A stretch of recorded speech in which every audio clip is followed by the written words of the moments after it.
करायचं स्मरण.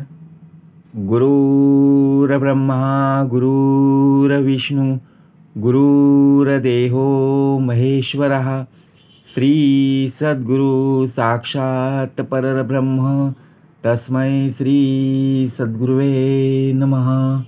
जय जय रघुवीर समर्थ. जय जय रघुवीर समर्थ. श्रीमत श्री दासबोध दशक 11वा भीमदशक समास 6वा महंत लक्षण नाम श्रीराम समर्थ.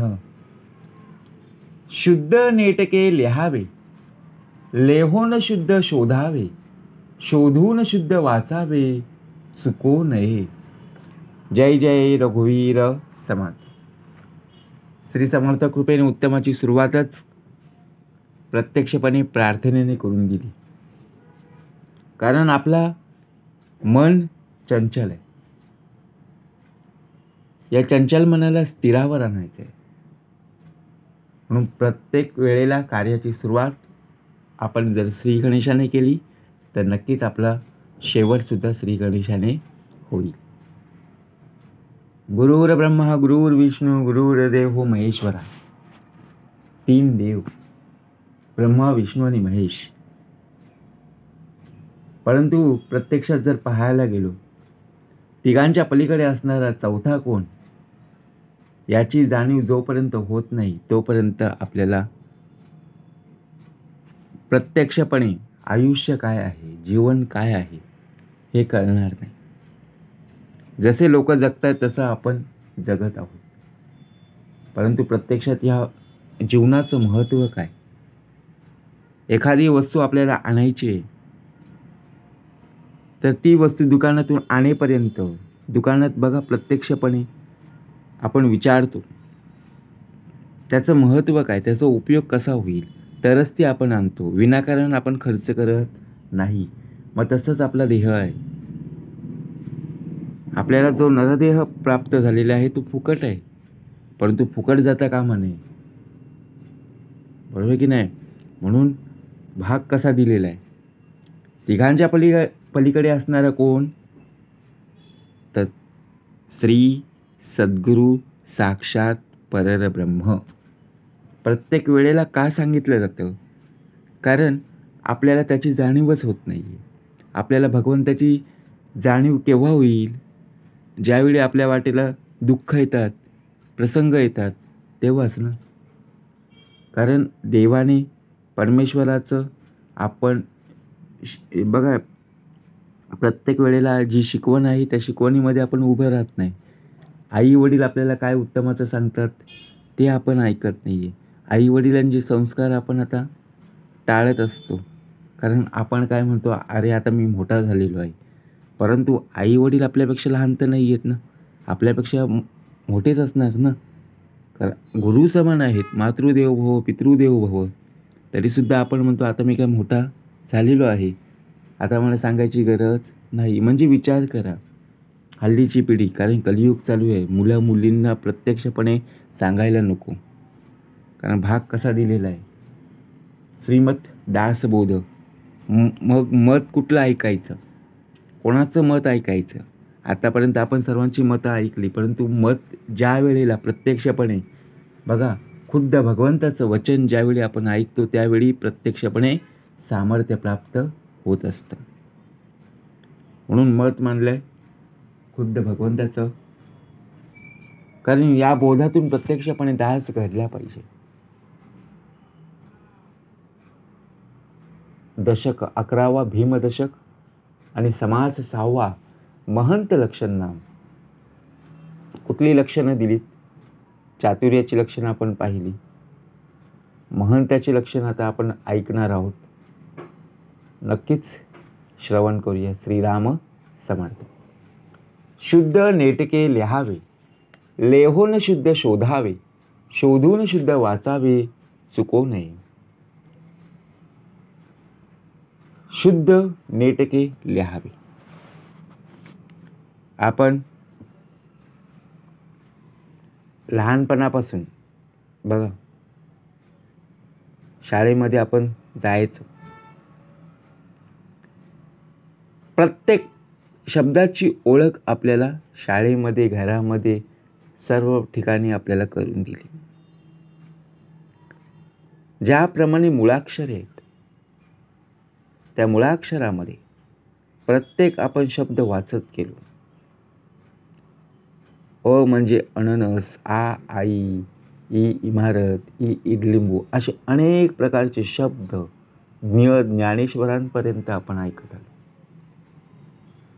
परंतु त्या मुळाक्षरामध्ये दोनच शब्द आपल्याला पाहायला मिळत नाही. ते म्हणजे ओम आणि श्री. मग त्याची जाणीव कोण करून देईल? आपण प्रत्येक शब्द पाहिलं, पण श्र आहे का बघा, श्री आहे का? नाही. ओम आहे का? कारण का? त्याची जाणीव कोण करून देईल? बरोबर की नाही? म्हणून भाग कसा दिलेला आहे? जेव्हा आपण लहान होतो, लहानपणापासून आपल्याला सर्व नातेवाईक प्राप्त झाले. हा मामा, हा काका, हा दादा, ही आई, ही बाबा, सर्वजण आपल्याला नातेवाईक मिळाले. सर्वांचे शब्द बघा, पण प्रत्यक्षात ओम आणि श्री हे शब्द त्या मुळाक्षरामध्येच नाही आहेत. मग पलीकडचा कोण आहे? त्याची जाणीव आपल्याला हवी का नको? नक्कीच हवी. शुद्ध नेटके लिहावे. आपण वाचायचो, आपल्या हातात पेपर आला की आपण वाचायचो, आपल्या हातात पुस्तकं आलं की आपण जोरजोरात वाचायचो, परंतु आपल्याला लिहिताच येत नाही आहे. कारण आपण लिहायचो तर एक काना इकडे, एक मात्रा इकडे, एक वेलांटी इकडे. मग शुद्ध नेटके लिहावे. मग आपल्याला आपलं अक्षर घाणेरडं असेल तर बघा, प्रत्यक्ष शाळेमध्ये सुद्धा, आपल्याला घरामध्ये सुद्धा काय करायचं? शुद्ध लेखन लिहावं, लिहायला सांगायचे. कारण का? शुद्ध अक्षर येण्यासाठी. लेहून शुद्ध शोधावे. शोधलं पाहिजे ना अक्षरं. कोणत्या पुस्तकात कोणती अक्षरं आहेत, त्याचा अर्थ काय आहे. नुसती अक्षरं, नुसती शब्द लिहून उत्तमाचं नाही आहे, तर त्याचा अर्थसुद्धा कळला पाहिजे. शोधून शुद्ध वाचावे, चुकू नये. आता आपण बोलताना सुद्धा अडखळतो, आपल्याला बोलता येत नाही. असं का होतं? कारण सराव नाही, प्रॅक्टिस नाही. कारण आपल्याला बघा, वाचायला सांगितलं एखादा पॅरेग्राफ, तर आपल्याला तो वाचता येत नाही. शाळेमध्ये आपल्याला सर असू दे किंवा टीचर असू दे, आपल्याला उभे करतात आणि सांगतात, हा जो पॅरेग्राफ आहे तो वाचून दाखव. मग आपल्याला वाचता का येत नाही आहे?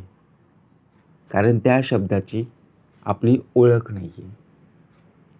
ते शब्द, त्या शब्दांचा आपण सराव केलेला नाही आहे. आपण लिहिण्याची प्रॅक्टिस केली, शुद्ध लेखन लिहिलं, परंतु ते शब्द आपण वाचले नाही. मग वाचलं नाही म्हणून आपल्याला ते बोलता आले नाही. सर्व प्रकारे आपण शिकलं पाहिजे. बरोबर की नाही? आणि बोलताना सुद्धा चुकलं नाहीच पाहिजे. कारण अर्थ वेगवेगळे होतात. बरोबर की नाही? त्यासाठी आपल्याला पूर्ण विराम दिलेला आहे, स्वल्प विराम दिलेला आहे. कुठे थांबायचं, कुठे स्टॉप घ्यायचं बघा प्रत्यक्षपणे. कारण का? तिथे दिलेलं असतं, कचरा टाकू नये. दिलंय की नाही? परंतु आपण काय करणार? नीट आपल्याला वाचता जर आलं नाही तर त्या वाक्याचा दोन अर्थ होईल. कचरा टाकू नये तिथे लिहिलेलं आहे स्पष्टपणे. आपण बोलता बोलता येथे कचरा टाकून ये. बघा, अर्थ वाक्य एक आहे, परंतु अर्थ दोन दोन आहे. कचरा टाकू नये, तिथे सुद्धा कचरा टाकून ये. फक्त न इकडे जोडलेला आहे. म्हणजे विचार करा. अशा चुका आपण करायच्या नाही आहेत आपल्या जीवनामध्ये, आपल्या आयुष्यामध्ये. वाचाल तर वाचाल ना, म्हणून आपण वाचलं पाहिजे. मी शिकलेलो आहे, काही उपयोगाचं नाही आहे. ज्याप्रमाणे आपण गाडी चालवतो, गाडीवर यल असतो की नाही? नक्कीच. मग आपल्या पाठीवर सुद्धा यल असावं. आपण लर्निंग आहोत, बरोबर की नाही? आपण शिकत आहोत, शिकलेलं आहोत नाही आहे. विस्कळीत मातृका नेमस्त कराव्या, धाट्या जाणून सदृढ धराव्या, रंग राखून भराव्या नाना कथा. विस्कळीत काना मात्रा तपासून व्यवस्थित कराव्यात. आता आपण अक्षरं लिहितो, शब्द लिहितो, त्या शब्दांना काना मात्रा वेलांटी उकार ऱ्हस्व दीर्घ सर्व प्रकारे तपासून घेतल्या पाहिजे. आपण वेलांटी उकार चुकीचे देतो, मग अर्थ वेगवेगळे निघणार. लेखनाची जी शैली आहे ती एकदा स्वीकारली तर ती सदृढ धरावी. म्हणजे काय? आपण बघा, एखादी नवीन वही दुकानातून आणतो. दुकानातून आणल्यावर वहीचा पहिला पान असेल त्यावर आपण चांगल्या प्रकारे लिहित असतो, परंतु त्याच प्रकारे अक्षर राहत नाही. नंतर पुढच्या पानापासून आपल्याला आपल्याच अक्षर ओळखता येत नाही. मग समोरच्या टीचर आणि सरांना काय समजणार आहे? नवीन वही असेल तर त्यावर आपण चांगलं अक्षर लिहितो की नाही नवीन पानावर, परंतु त्याच नवीन वहीवर दुसऱ्या पानापासून असं अक्षर काढतो की प्रत्यक्षात काना इकडे, मात्रा इकडे, वेलांटी इकडे, उकार इकडे, सर्व काही पसारा आपण करून ठेवतो. लिहिताना कथा प्रसंगाच्या अनुरोधाने मध्ये सुंदर चित्र काढून ती उत्तम प्रकारे रंगवावीत. एखादं आपल्याला उत्तम प्रकारे उदाहरण द्यायचं आहे, एखादी वास्तू काढायची, तर ती वास्तू उत्तम रीतीने त्या वहीमध्ये आपल्याला काढता यायला हवी. आणि प्रत्यक्षात जी काढलेली वास्तू आहे त्या वास्तूचं महत्त्व आपल्याला सुंदररीत्याने लिहिता आलं पाहिजे आणि ती वास्तू उत्तम रीतीने रंगवली गेली पाहिजे. जाण याचे सांगता नये, सांगायाचे नेमस्त नये, समजल्याविन काहीच नये कोणी एक. ज्याला जे जाणायचंय ते नीट सांगता पण येत नाही, जे सांगायचं असेल ते व्यवस्थितपणे सांगताही येत नाही, ज्याला काहीच नीट समजत नाही असा माणूस महंत होऊच शकत नाही. आता विचार करा, आपल्याला एखाद्या विषयाबद्दल त्याचं महत्त्व समजून द्यायचं आहे, परंतु त्या विषयाचा जर आपण अभ्यासच केला नाही तर त्याचं महत्त्व आपल्याला सांगता येईल का? हो, नाही ना. मग विचार करा, आता आपल्याला एखादं वर्णन करून सांगायचं. आता वर्णन कशा प्रकारे करायचं आहे, याची सुरुवात कशी करायची, याचा मध्य कसा करायचा आणि याची शेवट कशी होईल, हे जर आपल्याला करता येत नसेल, मांडता येत नसेल तर बोलूच नाही ना. जे सांगायचं असेल ते व्यवस्थितपणे सांगता येत नाही आपल्याला. समोरची व्यक्ती काय बोलत आहे, कुठल्या प्रकारे प्रश्न मांडत आहे, त्याचं उत्तर आपल्याला काय देता येईल हे जर आपल्याला समजलं नाही, नुसतं आपण बोलत गेलो तर त्याचा उपयोग, महत्त्व त्या समोरच्या व्यक्तीला कळणारच नाही आपण काय बोललो ते. म्हणून जाण्याचे सांगता नाही, जाणता तो राजधारी, नेणता तो भिकारी. म्हणजे प्रत्यक्षात जाणता पाहिजेच ना. भाग कसा दिलेला आहे, जर आपण विचारच केला नाही, आपल्याला एखाद्या वेळेला बघा प्रसंग येतो, त्या प्रसंगाला जर कोणी समजावायला आलंच नाही तर आपण तसंच ठेवून जातो, त्यामध्ये सुधारणा आपण करत नाही. ज्याला काहीच नीट समजत नाही असा माणूस महंत होऊ शकेल का हो? नाही होऊ शकत.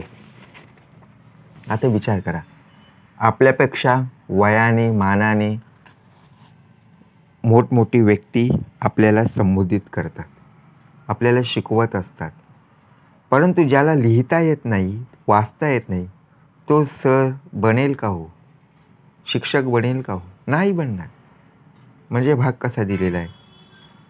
जो आपल्याला ज्ञान शिकवत असतो त्याला अनेक प्रकारचे ज्ञान माहीत असणं अवगत आहे. जर त्या व्यक्तीकडे जर ज्ञानच नसेल तर तो आपल्याला काही शिकवेल का हो? नाही ना. म्हणून समर्थ म्हणाले, हरिकथा निरूपण नेमस्तपणे राजकारण वर्तयाचे लक्षण तेही असावे. आता हरिकथा निरूपण, आपण निरूपण अनेक प्रकारचे करत असतो. अध्यात्म निरूपण असेल, हरिकथा निरूपण असेल, परंतु चांगल्या प्रकारे येणं आवश्यक आहे. आपल्याला काही सांगायचं आहे, दोन लोक जेव्हा ऐकतात त्यावेळेला आपल्या मुखातून येणारे शब्द हे कसे असावेत? नुसतंच बोलून फायदा नाही आहे, नुसतंच बोलून उपयोगाचं नाही आहे. त्याचा अर्थ त्या लोकांच्या मनामध्ये पूर्णपणे गेला पाहिजे. बघा, प्रत्यक्षपणे या मनाला आपण चंचल करता कामा नये. म्हणून समर्थ म्हणाले, नेमस्तपणे राजकारण करणेही त्याला यायला हवे. आता आपल्याला सुद्धा राजकारण करता यायला हवं. लोक राजकारण करतात, मग आपल्याला काय राजकारण करता येत नाही? बरोबर आहे की नाही? आपण एखाद्या विषय वाचनेमध्ये अडकलेलो नाही आहे, परंतु आपले मित्र आपल्याला बोलवायला आले, तरीसुद्धा आपल्याला तिथे राजकारण करता यायला हवं. अरे, मला इथे काम आहे, मी तुमच्यासोबत येत नाही, विषय संपला. परंतु आपण जर त्याच्यासोबत गेलो, जरी आपण काही व्यसन करत नसू तरी आपण त्याच्या संगतीला आहोत, शेवटी फसला कोण? आपणच. म्हणून समर्थ म्हणाले, कुठे राजकारण करायचं आहे हे माहीत असणं आवश्यक आहे. वर्तयाचं लक्षण तेही असावे. म्हणजे आपलं आचरणसुद्धा हे उत्तमाचं असलं पाहिजे. फुसो जाणे सांगो जाणे, अर्थांतर करू जाणे, सकळिकांचे राखो जाणे समाधान. आता समाधान कशामध्ये आहे? आपण कधी कोणाला विचारत नाही, कधी कोणाला सांगत नाही. कुणाला काय सांगावं, कुणाला काय विचारावं, अर्थांतर करू जाणे, ग्रंथातील मजकुराचा जो अचूक अर्थ तो जाणला पाहिजे, तो विचारात घेतला पाहिजे. सकळिकांचे राखो जाणे समाधान, सर्वांचं मन राखून त्यांचं समाधान करणं त्याला जमायला हवं. म्हणजे विचार करा, कुणाला काय विचारावं आणि कुणाला काय सांगावं. आपल्याला माहिती हवी असेल, आपल्याला कुठे जायचं आहे, तर आपण एखाद्याला विचारतो. जर त्याने चुकीची माहिती दिली तर आपण पुन्हा त्या व्यक्तीकडे जाऊ का? नाही. आणि आपल्याला जिथे जायचं आहे तिथे आपल्याला मग मूड बघा प्रत्यक्षपणे बदलत राहतो. मग कुणाला काय सांगायचं? आपल्याला जे माहिती आहे त्यामध्ये जर मीठ मसाला जर लावून सांगितलं तर होईल का हो? नाही आहे. जे आहे ते खरं बोललं गेलं पाहिजे. त्याला कुठल्याही पदार्थाची किंवा कुठल्याही वाक्याची गरज पडणार नाही, असं राहायचं.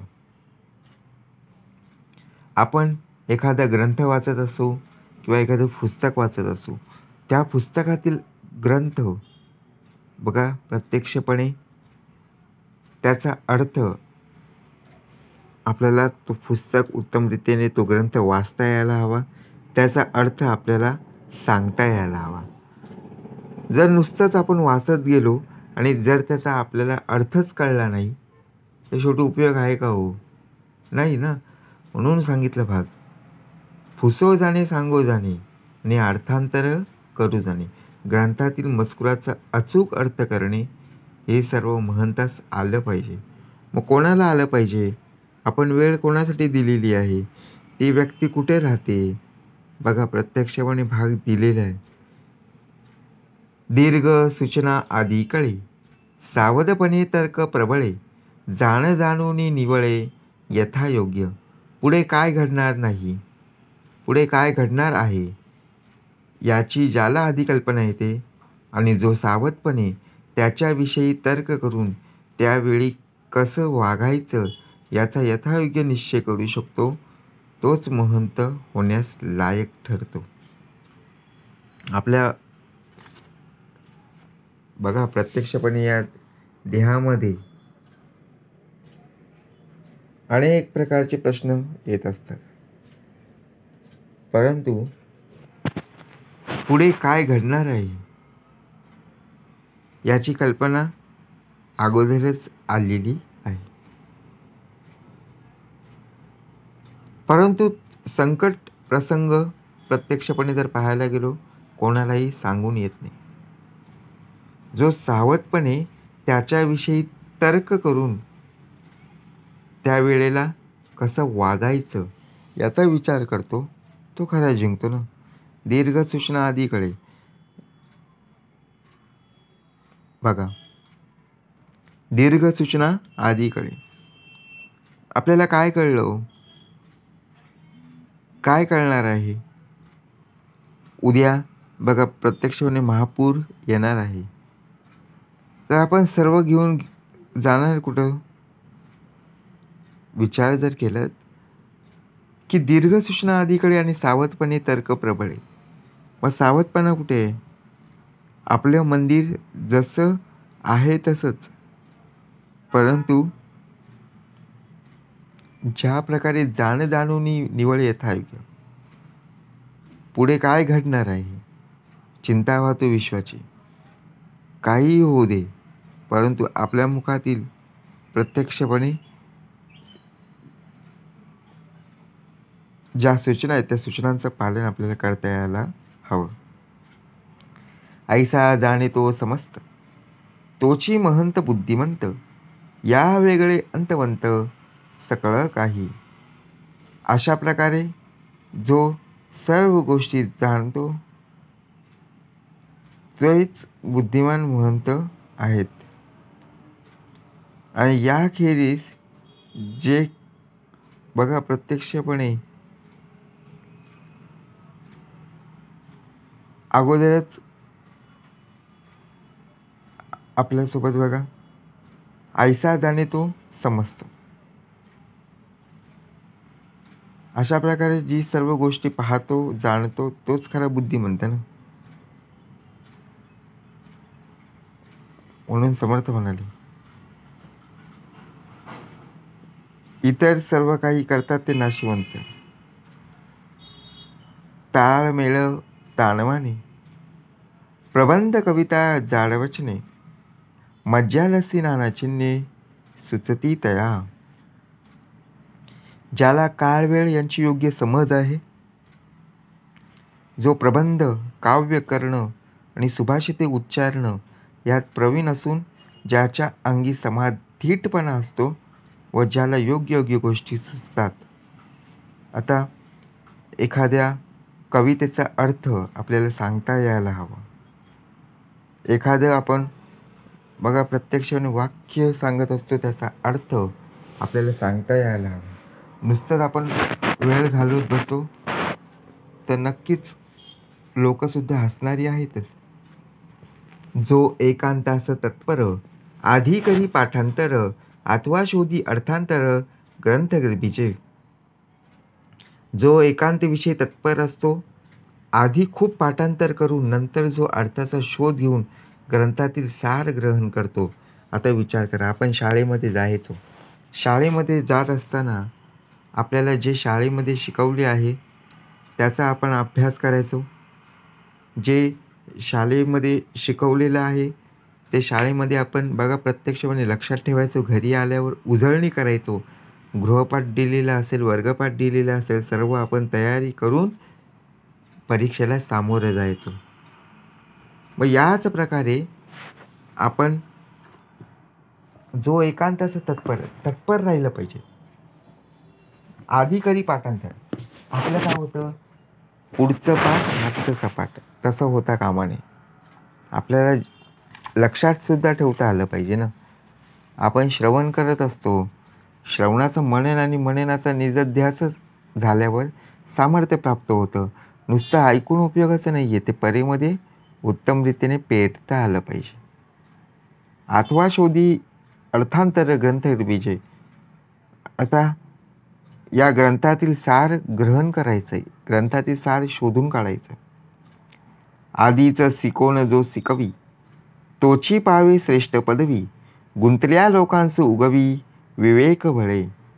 बघा, आधीचं शिकोन जो शिकवी. आता आपल्याला शिकवायला कोण आलेले आहेत? आलेत ना. परंतु त्यांनी सुद्धा अभ्यास केलेला आहे, तेव्हाच ते आपल्याला एवढं सांगत आहेत.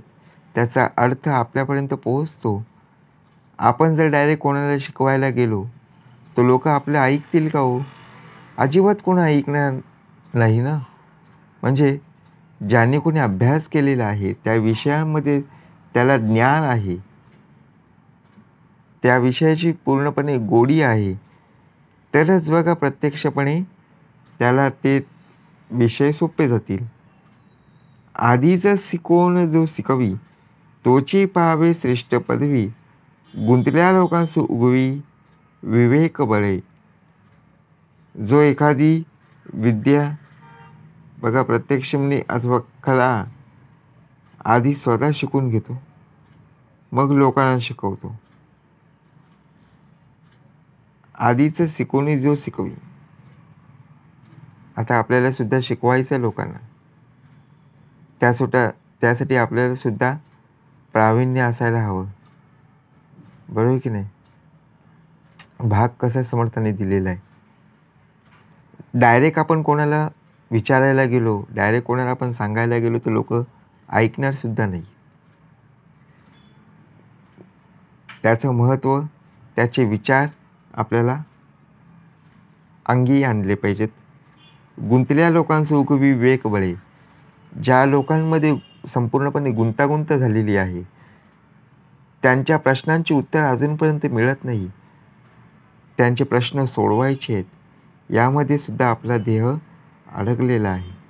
अक्षर सुंदर, वाचने सुंदर, बोलणे सुंदर, चालणे सुंदर, भक्ती ज्ञान वैराग्य सुंदर, करून दावी. बघा, करून सुंदर, वाचावे सुंदर. ज्याप्रमाणे अक्षर आपण लिहित असतो ते सुंदर लिहिता आलं पाहिजे, सुंदर वाचता आलं पाहिजे. चार चौकात आपण बोलताना न अडखळता आपण ज्या वेळेला आपण बोलत असतो ते शब्द टापटीप असले पाहिजे. बोलणे सुंदर, चालणे सुंदर. आपलं बोलणंसुद्धा उत्तमाचं असलं पाहिजे आणि चालणंसुद्धा उत्तमाचं असलं पाहिजे. परंतु भक्तिज्ञान वैराग्य सुंदर, करून जावी. आता भक्तिज्ञान बघा, ज्याचं अक्षर सुंदर असतं, वाचणं सुंदर असतं, बोलणे बघा प्रत्यक्षपणे सुंदर असतं, चांगल्या प्रकारे जी आपल्या सोबतची मित्र असतात त्यांच्याशी बोलताना सुद्धा न अडखळता आपण बोललं गेलं पाहिजे. आपण प्रॅक्टिस कुठे करत असतो, तर आपण ज्या वेळेला बोलत असतो त्या वेळेला ती प्रॅक्टिस होऊन जाते आणि आपल्यामध्ये जो आत्मविश्वास आहे तो डळमळी झालेला आत्मविश्वास उत्तम रीतीने होत असतो. जयाच यज्ञाची आवडे, नाना प्रसंगी प्रवाढे, धीटपणे धैर्य. बघा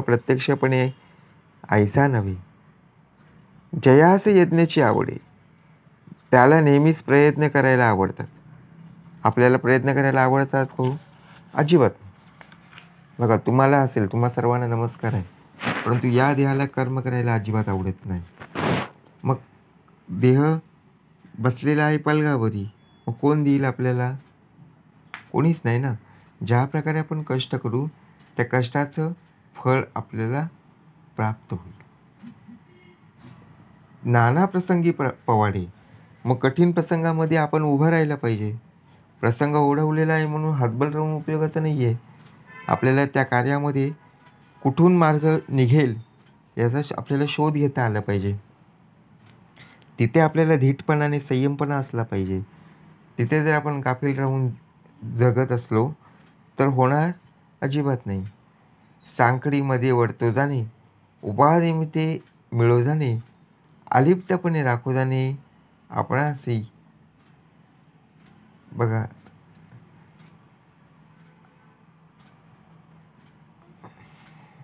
आहे तरी सर्व ठाई. ज्याप्रमाणे साखळीमध्ये वळतो जाणे, उपाधी मिळो जाणे, अलिप्तपणे राखो जाणे आपणासी. संकटसमयी कसं वागायचं तो यथार्थपणे जगतो. संकट आलं म्हणून सोडायचं नाही. भाग कसा दिलेला आहे तरीसुद्धा आपण पाहतच असतो. संकट कोणावर आलं की आपल्याला खूप मजा वाटते, पण बघा, प्रत्यक्षात जर आपल्यावरती संकट उभी राहिली तर नक्कीच साखळीमध्ये आपण अडकल्याशिवाय राहणार नाही. उपाधीमध्ये मिळू जाणे. आपल्याला उपाधी कशाला? कशाची हवी आपल्याला उपाधी? अजिबात नको. तरीसुद्धा उपाधी आहे म्हणून या घराला उत्पन्न, या घराची किंमत म्हणजेच काय? स्वतःचं आपलं अलिप्तपण कसं राखून ठेवायचं. आहे तरी सर्व ठाई, पाहो जाता कोठेची नाही. जैसे अंतरात्मा ठाईच नाही, पंगू बघा प्रत्यक्षपणे गुप्त झाला. तसं बघितलं तर तो सर्व ठाई आहे. जळी स्थळी काष्टी पाषाणी, परंतु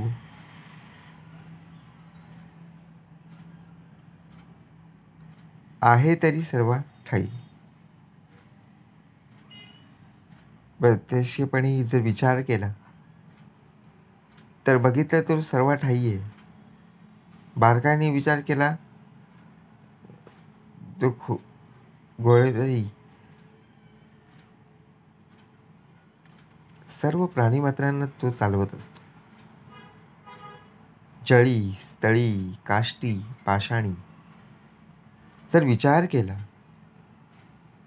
अंतरीचा अंतरात्मा आणि विश्वाचा मालक, काय ऋणानुबंध असतील ना त्याचा तोची जाण. त्या वेगळे काहीच नसे, पाहो जाता तो न दिसे, न दिसो न वर्तवी तसे प्राणी मात्रांसी. त्या वेगळे काहीच नाही आहे आणि दिसत सुद्धा नाही आहे. खरं तर अंतरात्म्याशिवाय काहीच खरं नाही आहे, पण त्यास पाहू जावे तर तो दिसत नाही आहे. आपण देवाला शोधायला चाललेलो आहोत, देवाला बघायला चाललेलो आहोत, परंतु देव आपल्याला दिसत सुद्धा नाही आहेत. पण दिसत नसूनही तोच सर्व प्राणीमात्रांना चालवत असतो. मग एवढं भलं मोठं सामर्थ्य आपल्यामध्ये कसं काय? आपल्याला डोळ्यांनी दिसत नाही आहे तरीसुद्धा आपल्याला चालवणारा तोच आहे, आपल्याकडून बोलून घेणारा तोच आहे, सर्व कार्य करून घेणारा तोच आहे, तरीसुद्धा आपल्याला डोळ्यांनी दिसत नाही. तैसाची हाई नाना परी, बहुत जन्मास शहाणे करी, नाना विद्या त्या विवरी, स्थूळ आणि सूक्ष्म. नाना प्रकारे अनेक लोकांना शहाणे करून सोडलेलं आहे. ज्याचे बघा प्रत्यक्षपणे आपण विचार जर केला त्या वेगळे तैसाचे हाई नानापरी का भाग दिलेला आहे? अनेक लोकांना शहाणे करून सोडलं म्हणजे आपण वेडे आहोत का? नाही. तर लौकिक विद्या, अध्यात्मविद्या आणि इतरही अनेक प्रकारची विद्या यांचं तो विवरण करत असतो. आपल्याला एक विद्या जरी आपल्याला अवगत झाली, एक विद्या प्रगट झाली, तरीसुद्धा आपण काय म्हणतो बघा, प्रत्यक्षपणे आपण ओरडतो काय, चालतो काय, आपल्याला प्रत्यक्षपणे कसं राहायचं आहे. अध्यात्मविद्या आणि लौकिक विद्या. समर्थ म्हणाले, विद्या उदंडची शिकला, प्रसंग मान सुकथीची गेला. कसा भाग सांगितला. आहे तरी सर्व ठाई, पाहो जाता कोठेची नाही, जैसा अंतरात्मा ठाई चाळी गुप्त झाला. मग सर्व ठिकाणी जर आपण पाहायला गेलो तो सर्व ठाई आहे, बरोबर की नाही. म्हणून भाग या ओवीमध्ये कसा दिलेला आहे, बारकाईने जर विचार केला तर तो कुठेच गुंतलेला नाही आहे. तैसाची हाई नाना परी, बहुत जनास शहाणे करी. नाना विद्या त्या विवरी, स्थूळ आणि सूक्ष्म. व स्थूळ आणि सूक्ष्म रूपामध्ये चराचरांमध्ये व्यापलेला आहे. डोळ्यांनी दिसणारे बघा प्रत्यक्षपणे प्राणी, पशु, पक्षी सर्व, परंतु न डोळ्यांनी दिसणारे कीटकसुद्धा, त्यांनासुद्धा चालवणारा तोच आहे. म्हणजे विचार करा, आपणाकरिता शहाणे होती, ते सहजाचीच तोय धरिती. जाणणेपणाची महती ऐसी आहे, जे लोक कल्याण इच्छितात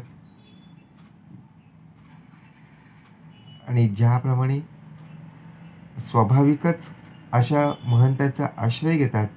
ज्ञानाची महती अशी थोर आहे की प्रत्यक्षात जर पाहायला गेलो आपणाकरिता शहाणे होती. आपण लोकांचं कल्याण करायला पाहतो, पण लोकंसुद्धा आपली टिंगल उडवत असतात, मजाक मस्करी करत असतात. मग आपण लोकांना मदत करावी आणि लोक आपल्याला प्रत्यक्षपणे बघा चुकीचा मार्ग दाखवत आहे. मग ज्ञानाची महती अशी का थोर आहे.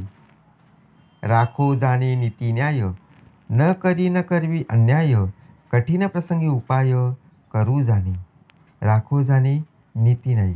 मग महंत नीती न्यायानेच वागत असतो. स्वतः कधी अन्याय करून घेत नाही अथवा दुसऱ्याकडूनही करवीत नाही. मग कठीण प्रसंगी काय उपाय योजावा ही तो अचूक जाणतो ना. आपल्यावर ज्या ज्या वेळेला संकट येतात, प्रसंग येतात, त्यावेळेला तो अलगद बाजूला सारतो की नाही. नक्कीच. आणि स्वतःवर कधीच पाहिलं का नाही आहे, कारण त्याला कुठल्याही प्रकारचं शरीर त्रासदायक वाटत नाही आहे. कठीण प्रसंग आपली भूमिका काय असते, या कठीण भूमिकामध्ये, या कठीण प्रसंगामध्ये आम्हाला काहीतरी उपाय सुचवा, उपाय काहीतरी सांगा. परंतु ऐसा पुरुष धारणेचा, तोची आधार बहुतांचा. दास म्हणे रघुनाथाचा गुण घ्यावा. शेवटची ओवी आहे समर्थांनी सांगितले. ऐसा पुरुष धारणेचा सांगितलं. अशा लक्षणांचा जो पुरुष असतो तो अनेक जणांचा आधार असतो. यामध्ये बघा अनेक जणांचा आधार आहे. आपल्याला आधार कोण आहे. कारण पाहायला गेलो आपल्याला जन्म प्राप्त झालेला आहे. जन्म आहे म्हणजे मृत्यू आहेच, परंतु जीवाला जीव पण देणारा कोण आहे. शेवटच्या श्वासापर्यंत रक्षण करणारा कोण आहे. रामदास म्हणतात की रघुनाथाच्या अंगी असणारा हा गुण महंताने घेतलाच पाहिजे. म्हणून शेवटची ओवी समर्थांनी आपल्यासाठी प्राप्त करून दिली. ऐसा पुरुष धारणेचा, तोची आधार बहुतांचा. आपण कोणासाठी आतापर्यंत कार्य केलेली आहेत किंवा एखाद्याला मदत केलेली आहे नाही ना. म्हणून समर्थ म्हणाले, दास म्हणे रघुनाथाचा गुण घ्यावा. आपण त्याचेच आहोत. मी देवाचा आणि देव माझा ही भूमिका आपल्यामध्ये का असावी. हे गुण आपल्या अंगी केव्हा येतील. म्हणून समर्थ म्हणाले, गुण उत्तमाचे असले पाहिजेत आणि त्या गुणांचा विचार करणं खूप गरजेचं आहे. ऐसा पुरुष धारणेचा, तोची आधार बहुतांचा, दास म्हणे रघुनाथाचा, गुण घ्यावा. इति श्रीदासबोधे गुरुशिष्य संवादे महंत लक्षण निरूपण नाम समास 6वा. जय जय रघुवीर समर्थ.